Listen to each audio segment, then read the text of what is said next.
ધોરણ 7ના સામાજિક વિજ્ઞાનના વિડિયો એજ્યુકેશનમાં હું દરેકનું હાર્દિક સ્વાગત કરું છું। હું રાજેશ સર। પાઠ 7ના પ્રથમ પાઠના ત્રીજા વિડીયોમાં હું આગળ શરૂ કરું એની પહેલાં આપણે થોડુંક રિવિઝન કરી લઈએ બંને વિડીયોનું। રાજપૂત યુગના નવા શાસકો અને રાજ્યોમાં આપણે સૌથી પહેલા વિડીયોમાં જોયું હતું કે રાજપૂતનો અર્થ જોયો હતો, એ કયા સમયગાળામાં થઈ ગયા। એમાં આપણે જોયું હતું કે ઈસવીસન 700 થી 1200 સદી પ્રમાણે આપણે જોયું હતું 7 થી 12મી સદી, અને કુલ તેમણે 500 વર્ષ સુધી શાસન કર્યું હતું। આ ઉપરાંત આપણે તેમના ગુણો જોયા હતા, રાજપૂતોના ગુણો, તેમની પત્નીઓ એટલે કે રાજપૂતાણીઓના ગુણો, અને પછી છેલ્લે આપણે જોયું હતું પહેલા વિડીયોના એન્ડમાં કે હર્ષવર્ધન અને પુલકેશી બીજાના મૃત્યુ પછી નવા રાજ્યોનું નિર્માણ થયું હતું। આ જે રાજ્યો નિર્માણ થયા એમાં બીજા વિડીયો લેક્ચરમાં આપણે ઉત્તર ભારતની જગ્યાએ ઉત્તર ભારતના રાજ્યો જોયા હતા, જેમાં આપણે ઘણા બધા રાજ્યો જોયા, જેમાં કનોજનું ગઢવાલ રાજ્ય, બુંદેલખંડના ચંદેલો જે પાછળથી જેજાક ભુક્તિના નામે ઓળખાયા। ત્યાર પછી આપણે જોયું કે માળવાના પરમાર રાજ્યો, શાંખભરીનું ચૌહાણ રાજ્ય, બંગાળાના પાલ, અને પાલ વંશ પછી 1095માં સેન વંશનું શાસન બંગાળમાં આવ્યું। ત્યારબાદ આપણે જોયું તો અણહિલવાડ પાટણનું સોલંકી રાજ્ય, અને છેલ્લે આપણે જોયું તો ગુજરાતમાં રાજપૂત યુગ દરમિયાન શાસનમાં આવેલા 3 વંશ, જેમાં સૌપ્રથમ હતો ચાવડા વંશ, જેમણે 196 વર્ષ શાસન કર્યું, જેમાં ચાવડા વંશનું સ્થાપના આપણે જોઈએ તો વનરાજ ચાવડાએ કરી, સોલંકી વંશ જેની સ્થાપના મૂળરાજ સોલંકી કરી, અને સોલંકી વંશ પછી વાઘેલા વંશ આપણે જોયો, અને જેનો છેલ્લો રાજા હતો કરણદેવ વાઘેલા। હવે એના પછી આપણે જોઈએ તો આપણે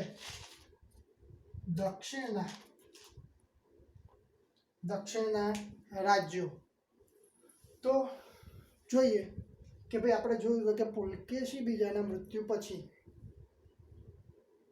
જે શાસનના જે રાજ્યો આવ્યા, મેં રાજ્યો લખ્યા છે, સૌથી પહેલાં આપણે જોઈએ પુલકેશી। તો દક્ષિણ ભારતમાં પુલકેશી પહેલાં, જેનું નામ રાજા હતો જયસિંહ, ઈસવીસન 540માં વાતાપીમાં શાસન કરતો હતો, જેની રાજધાની હતી વાતાપી। એના પછી ઘણા બધા રાજાઓ આવી ગયા, અને છેલ્લે આપણે જોયું કે ભાઈ પુલકેશી બીજાના મૃત્યુ પછી ઘણા બધા રાજાઓ, બધા રાજવંશો અસ્તિત્વમાં આવ્યા। હવે આપણે જોઈએ તો પુલકેશી બીજો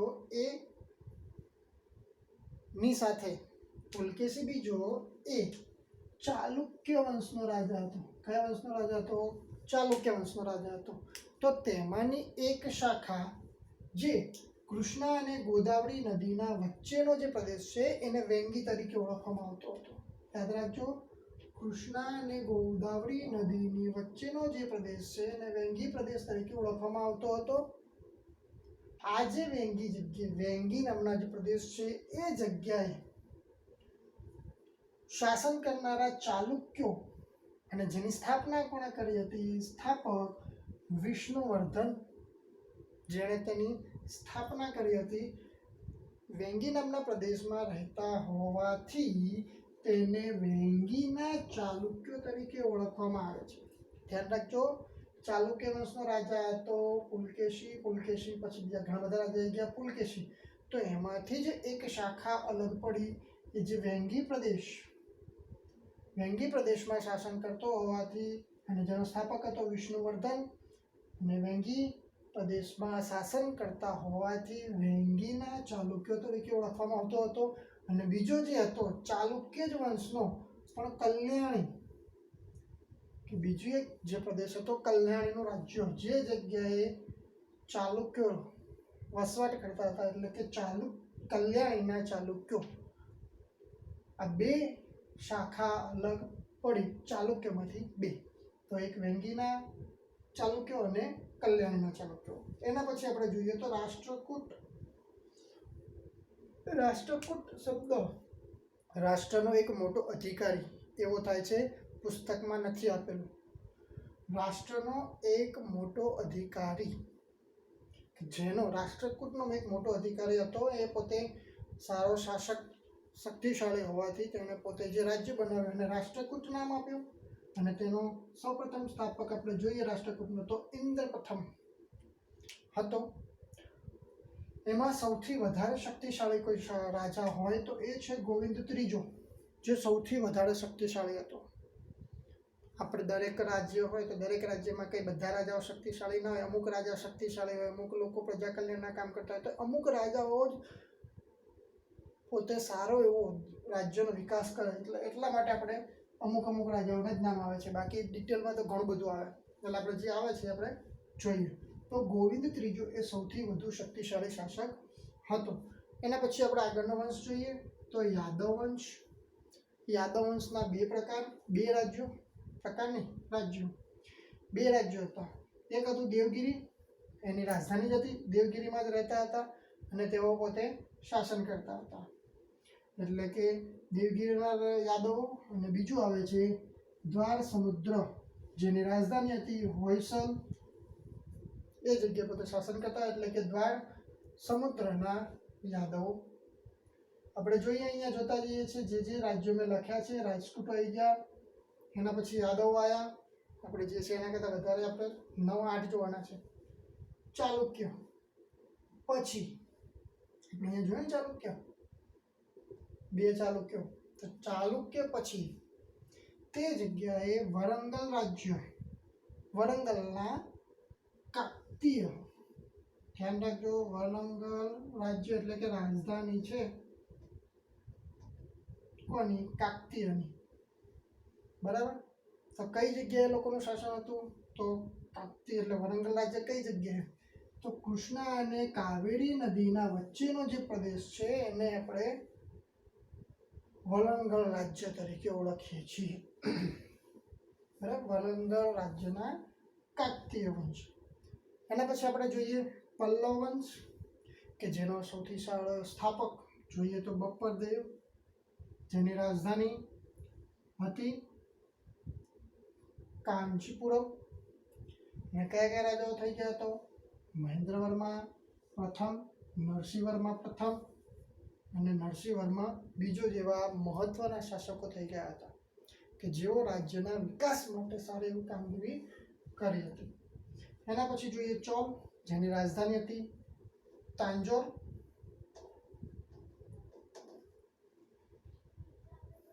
તો કયા રાજ્ય હતા?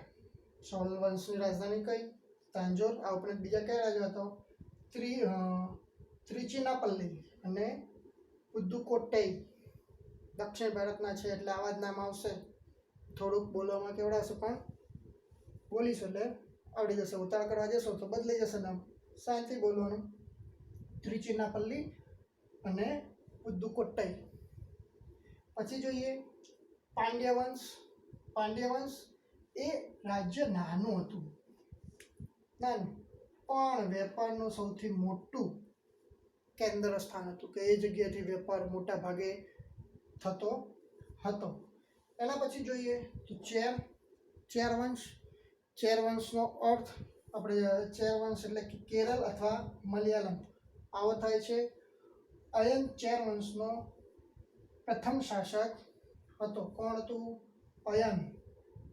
અયન એ ચેર વંશનો સૌથી પ્રથમ શાસક હતો અને સેતુકવાન સર્વશ્રેષ્ઠ શાસક હતો. આપણે બે વિડીયો જોયા છે, એમાં મેં તમને લોકોને કીધું હતું કે ભાઈ એક વાક્યના સવાલ જવાબ થાય છે. પહેલા વિડીયો લેક્ચરમાં પણ આપ્યા હતા. આપણે જોડા જોઈ લઈએ તો તમે જાતે પણ કરી શકો છો. તો ચાલુક્ય વંશની સ્થાપના દક્ષિણ ભારતમાં કોણે કરી હતી? તો પુલકેશી પ્રથમે. રાજાનું નામ શું હતું? જયસિંહ. ક્યારે કરી હતી? 540માં. છેલ્લો રાજા કોણ હતો? પુલકેશી બીજો. એની કઈ બે શાખા આવી? તો વેંગીના ચાલુક્યો અને કલ્યાણીના ચાલુક્યો. આવા એક વાક્યના ઘણા બધા પ્રશ્નો બને છે, બરાબર. આ આપણા ઉત્તર ભારત અને દક્ષિણ ભારતના દરેક જે પુસ્તકમાં આપ્યા છે એ અને ઉપરાંત બીજા ઘણા બધા માહિતી મેં તમને આપી છે. હવે એના પછી જોઈએ કે ભાઈ રાજપૂત જે વ્યવસ્થા છે એ રાજપૂત શાસનમાં કે ભાઈ આપણે શાસન કરતા હોઈએ તો શાસન કરતા આપણે એ શાસન કરવા માટે કેટલાક નિયમો બનાવ્યા હોય એટલે આપણે શું એને કહીએ કે ભાઈ શાસન વ્યવસ્થા. તો રાજપૂતોની આપણે શાસન વ્યવસ્થા જોવાની છે. શું જોવાની છે? શાસન વ્યવસ્થા.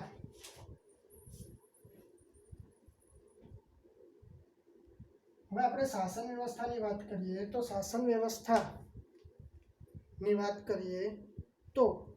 શાસન એ પહેલેથી કે હર્ષવર્ધન અને પુલકેશી બીજાના સમયમાંથી જે ચાલ્યું આવ્યું છે એ જ પ્રમાણેનું હતું કે એમાં કોઈ પણ પ્રકારનો ફેરફાર નહોતો. તો આપણે થોડુંક રિવિઝન કરી લઈએ કે ભાઈ રાજાનું સ્થાન વંશ પરંપરાગત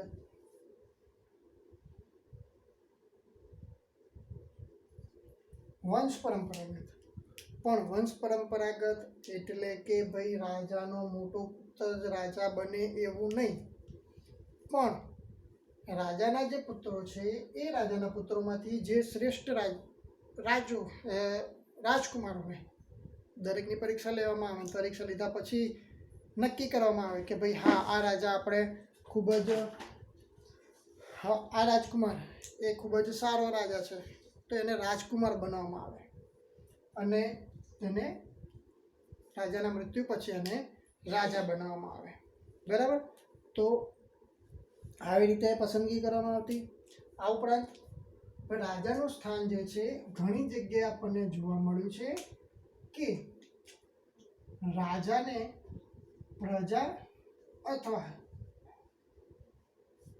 જે સભા છે, રાજાની જે સભા છે એ સભામાંથી પણ નિમણૂક કરવામાં આવી છે. એમાં આપણે ઉદાહરણ જોઈએ તો કાશ્મીર જે છે, કાશ્મીરનો રાજાની વાત કરીએ તો યશસ્ક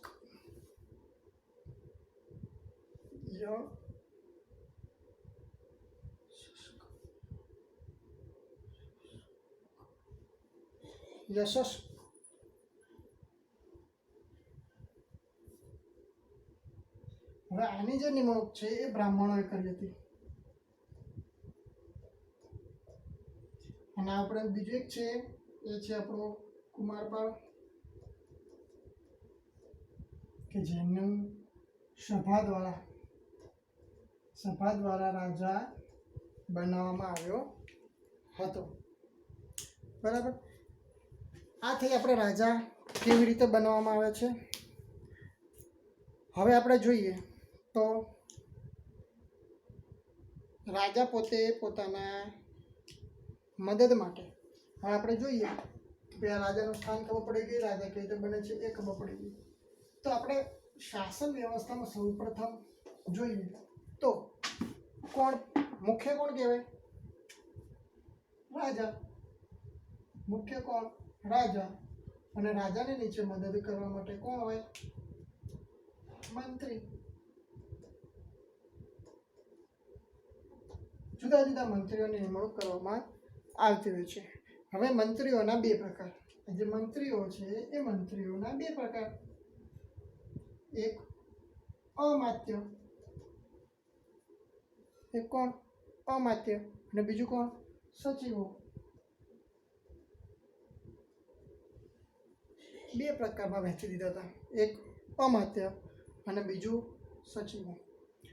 હવે બંનેનું કાર્ય અલગ છે, સમજાવું છું. અમાત્ય શું કરે? મંત્રણા. શું કરે? મંત્રણા કરે, રાજનીતિ કરે. સુલે સોચા કરવાનું હોય તો બધું રાજનીતિ કરે. જે કાર્ય કોનું હતું? અમાત્યનું હતું. જ્યારે સચિવો શું કરે? તો યુદ્ધ કરવું. શું યુદ્ધ કરવાનું, અને બીજું શું યુદ્ધ ના કરવું હોય તો શું લે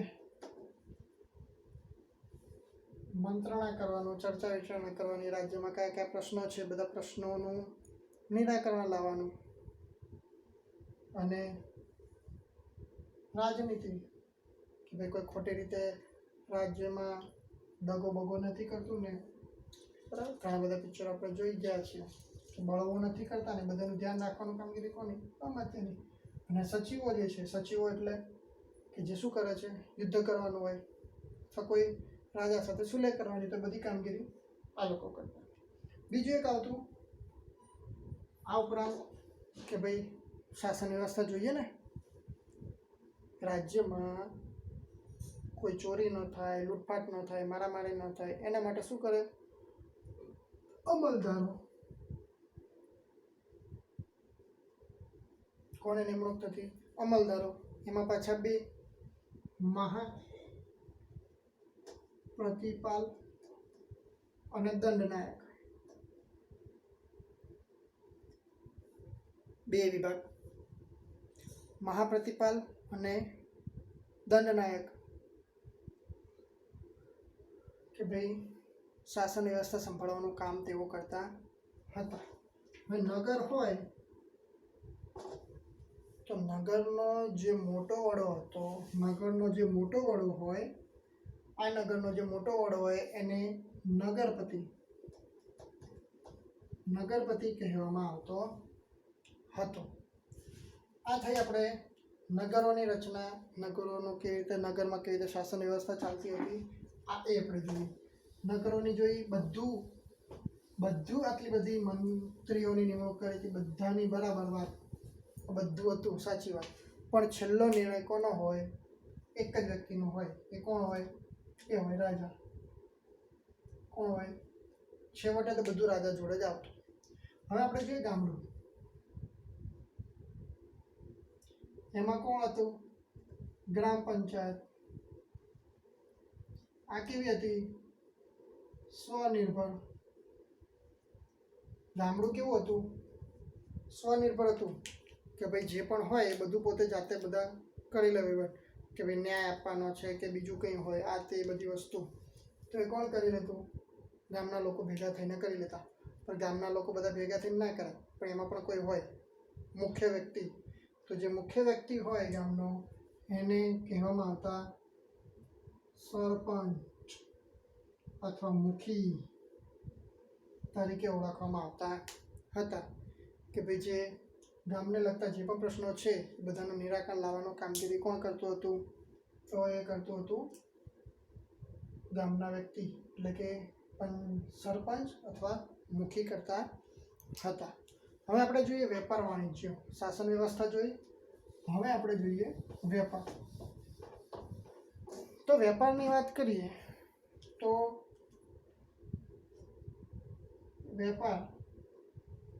વેપાર કરે એટલે સ્વાભાવિક છે કે ભાઈ કર આપવો પડે. જુદા જુદા જગ્યાએ જાય, જકાત નાકા આવે, બરાબર. એક રાજ્યમાંથી બીજા રાજ્યમાં જવું હોય એટલે શું આપવું પડે? કર આપવો પડે, એટલે કે ટેક્સ. કર આપવો પડે, ટેક્સ આપવો પડતો હતો, બરાબર. એટલે દરેક જકાત નાકા ઉપર એ લોકોએ કર આપવો પડતો. જે પણ વેપાર કરતા હોય એ તમારે કર આપવો પડતો. એટલે કે વસ્તુ વિનિમય, જ્યારે તમે વસ્તુ લાવો તો એની પર પણ કર આપવાનો, વેચવા જાઓ એની પર પણ કર આપવાનો. અને આ ઉપરાંત ખેતી કરતા લોકો હતા, એ લોકો શું કરતા હતા? ઉપજનો 1/6 ભાગ એ શેના સ્વરૂપે આપતા હતા? કર સ્વરૂપે આપતા હતા. પશુપાલકો એ શું આપે? પોતાના પ્રાણીઓ આપે. પછી જે લોકો શું કહેવાય કે કારીગર જાતિના છે, તો રાજ્ય માટે એક દિવસ એ લોકો કાર્ય, પોતાનું જે આવડત છે એ આવડત રાજ્ય માટે આપતા હતા. તો એ સમયની વાત કરીએ તો એ સમયે વેપાર કયા કયા સ્થળોએથી થતો હતો? તો એક હતું સ્તંભ તીર્થ. એક સ્તંભ તીર્થ એટલે કે હાલનું ખંભાત, કયું હાલનું ખંભાત, અને બીજું આવે છે ભૃગુ કચ્છ. ભૃગુ કચ્છ એટલે આપણું ભરૂચ. આ જે બંદરો છે, આ બંદરો ઉપરથી વિદેશમાં વેપાર થતો હતો. બરાબર. આપણી થઈ ગઈ શાસન વ્યવસ્થા અને વેપાર.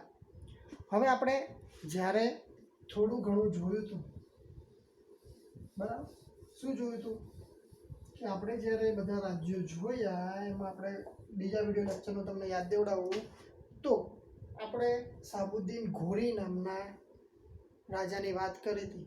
તો એ રાજાઓ એટલે કે વિદેશીઓના આક્રમણ,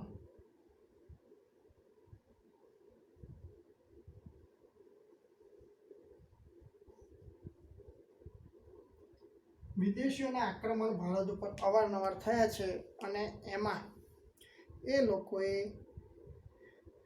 ના આક્રમણથી બચવા માટે આપણા રાજાઓએ ઘણા બધા પ્રયત્નો કર્યા છે. હવે આપણે મધ્યયુગીન સમયગાળો જોઈ ગયા હતા. તો એ સમયગાળો તો કયો? 8 થી 12 સદી. બરાબર. 8 થી 12મી સદી, જેમાં મધ્યયુગીન સમયગાળો એટલે કે રાજપૂત યુગ આપણે જે ચાલે છે એમાં જ આ બધા વિદેશીઓએ ભારત ઉપર આક્રમણ કર્યા હતા. મહત્વનું વાત કરીએ તો ઉત્તર પશ્ચિમ જે ભાગ છે, આપણે આગળ જોઈ ગયા ઉત્તર પશ્ચિમ ભાગ,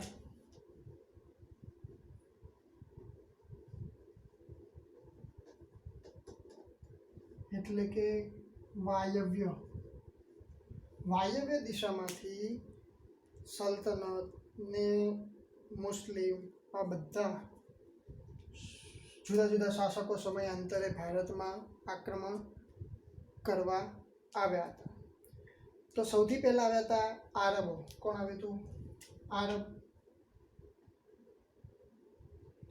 હવે આરબો જે આવ્યા હતા એ આરબોમાં આપણે જો નામ જોઈએ તો મોહમ્મદ ઇબ્ન કાસિમ,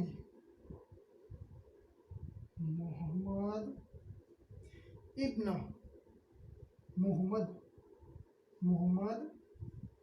ઇબ્ન કાસિમ મેં સૌ પ્રથમ વખત ભારત ઉપર આક્રમણ કર્યું હતું. પછી સબુકતેગીન,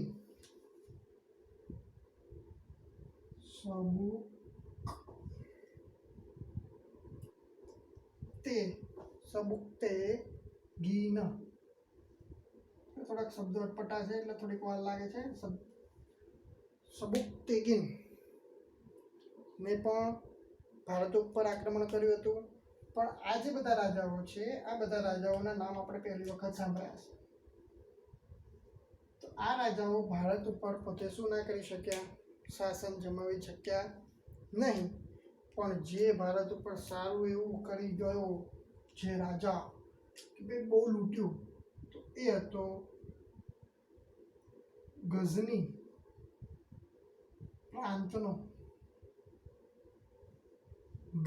પ્રાંતનો રાજા એટલે કે સુલતાન. ગઝની પ્રાંતનો સુલતાન,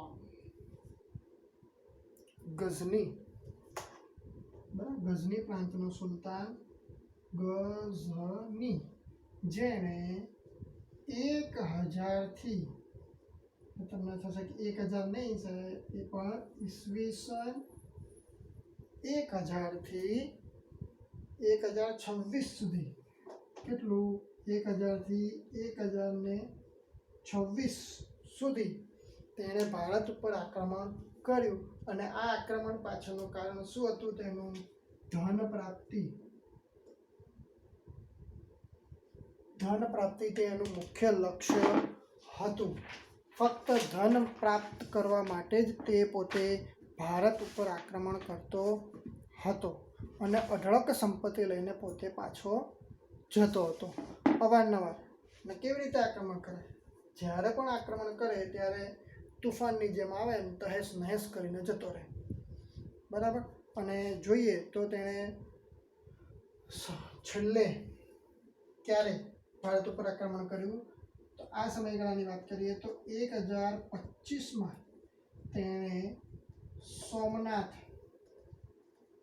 સોમનાથ ઉપર આક્રમણ કર્યું અને અઢળક સંપત્તિ લઈને પોતે પોતાના પ્રાંત ગયો. બરાબર. ત્યાર પછી ઘણા બધા વર્ષો પછી ત્યાં સુધી તેને ધન ખૂટ્યું જ નહીં, એટલી બધી સંપત્તિ લઈને પોતે પોતાના પ્રાંત જતો રહ્યો હતો. 150 વર્ષ પછી, કેટલા વર્ષ? 150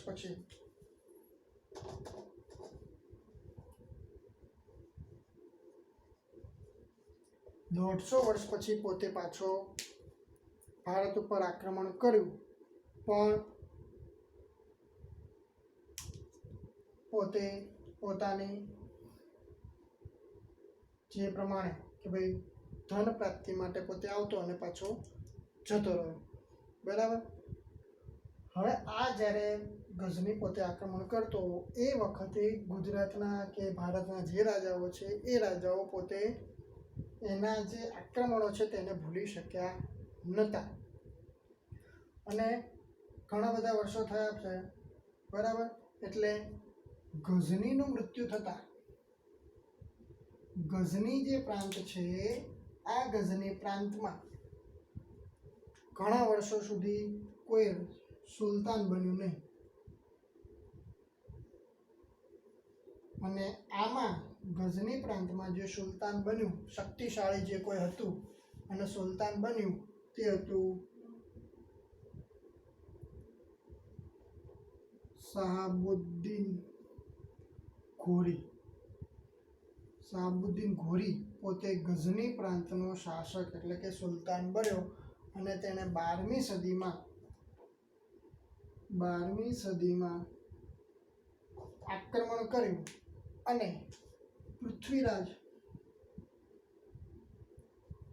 આપણે ભણી ગયા હતા ઉત્તર ભારતના જે શાસકો છે એમાં કે ભાઈ 12મી સદીમાં તેણે ભારત ઉપર આક્રમણ કર્યું ત્યારે દિલ્હીમાં પૃથ્વીરાજ ચૌહાણનું શાસન હતું અને 12મી સદીમાં પૃથ્વીરાજ ચૌહાણને હાર આપીને દિલ્હીમાં સલ્તનત કાળની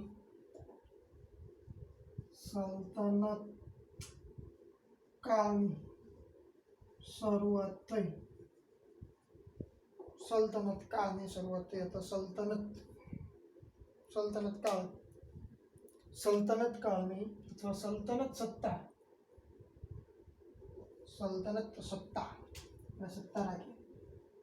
સત્તાની શરૂઆત થઈ. બરાબર. આમ આપણે પાઠ 1માં રાજપૂત યુગોના નવા શાસકો અને રાજ્યોમાં ઉત્તર ભારતના રાજ્યો, દક્ષિણ ભારતના રાજ્યો અને આ જે બધા રાજ્યો છે એ રાજ્યોની શાસન વ્યવસ્થા, વેપાર અને વિદેશીઓના આક્રમણોમાં ઘણા બધા રાજાઓ જોયા. અને સૌથી વધારે આપણે જોયું ગઝની, કે જે ધન પ્રાપ્તિ માટે તેણે 1000થી 1026 ઈસવીસનની 1000થી 1026 દરમિયાન પોતે આક્રમણો કર્યા અને ધન પ્રાપ્તિ કરી અને 150 વર્ષ પછી આવ્યો, પણ તેને પોતાની ધન પ્રાપ્તિ માટે ધન મેળવીને પાછો જતો રહ્યો. એનું મૃત્યુ થયું અને ગઝની પ્રાંતમાં જે શક્તિશાળી હતો શાહાબુદ્દીન ઘોરી સુલતાન બન્યો અને તેણે 12મી સદીમાં દિલ્હી ઉપર આક્રમણ કર્યું અને પૃથ્વીરાજ ચૌહાણને હરાવીને પોતે દિલ્હીનો શાસક બન્યો અને સલ્તનત સત્તાની શરૂઆત દિલ્હીમાં થઈ. તો પાઠ આપણો અહીંયા પ્રથમ પૂર્ણ થાય છે. અને દરેક વિદ્યાર્થીઓને આપણે જેમ કીધું એ પ્રમાણે તમારે એક વાક્યના સવાલ જવાબ બનાવવાના છે. હું પણ તમને લોકોને આપીશ. તો તમે 3-4 વાર પાઠ વાંચજો અને જે પણ કંઈ તમારા પ્રશ્નો છે એ મને જણાવવા વિનંતી, કોમેન્ટ કરજો. અસ્તુ.